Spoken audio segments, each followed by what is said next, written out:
আসসালামু আলাইকুম বন্ধুরা, সবার জন্য প্রতিদিনের মতো একটি নতুন রেসিপি নিয়ে হাজির হয়ে গেলাম। আজকের রেসিপিটি আশা করি তোমাদের সবারই অনেক বেশি ভালো লাগবে।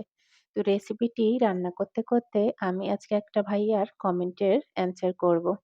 তো ভাইয়া, আমি একটা পোস্ট করেছিলাম, একটা রিলস ভিডিও করেছিলাম যেখানে বলেছি বিবাহিত জীবনে স্বামী বেশি ভালোবাসে স্ত্রীকে নাকি স্ত্রীরা বেশি ভালোবাসে স্বামীকে।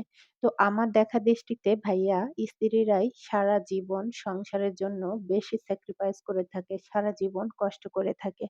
এই কথাটা বলাতে ভাইয়াটা আমাকে অ্যানসার করেছে যে একজন প্রবাসী যখন পরিবারের জন্য, তাদেরকে খুশি করার জন্য বিদেশে আসে, তখন সেই প্রবাসীর বউয়েরা কেন রং-ঢং করে অন্য ছেলেদের সঙ্গে এবং কেনই বা তাদেরকে ছেড়ে চলে যায়। তো প্রশ্নটির উত্তর আমি আপনাকে অবশ্যই দিব।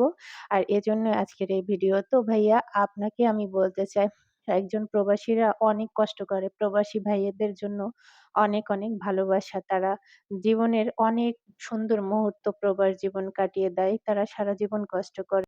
তবে তাদের এই কষ্টটাকে অনেক মেয়েরাই আছে হেলায় ফেলে দেয়। তারা ঠিকমতো স্বামীর কদর করে না। তবে আমি যেটা বলেছি, আসলে সব মেয়েরা যেমন সমান না, ঠিক সব ছেলেরাই সমান না। অনেক মানুষই আছে যে ভিন্নধর্মী। তবে বেশিরভাগ ক্ষেত্রে যেটা বলেছি সেটাই আমি বলেছি যে বেশিরভাগ মেয়েরাই সমাজে সংসারের জন্য অনেক কষ্ট করে, অনেক ত্যাগ স্বীকার করে। আর স্বামীরা হাজার অবহেলা করলেও কিন্তু মেয়েরা সেটা সহ্য করে সংসারটাকে মানিয়ে নেওয়ার চেষ্টা করে। আর এখানে কিন্তু পুরুষেরা খুব কমই মানিয়ে নেওয়ার চেষ্টা করে।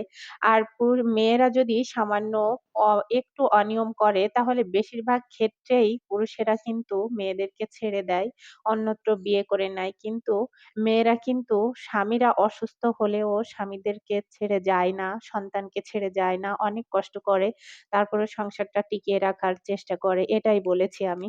তো ভাইয়া, আর যদি এমন মেয়েও আছে, অবশ্যই আছে। আপনি যেটা বলেছেন যে প্রবাসীরা অনেক কষ্ট করছে অথচ তার বউয়েরা রং-ঢং করে বেড়াচ্ছে।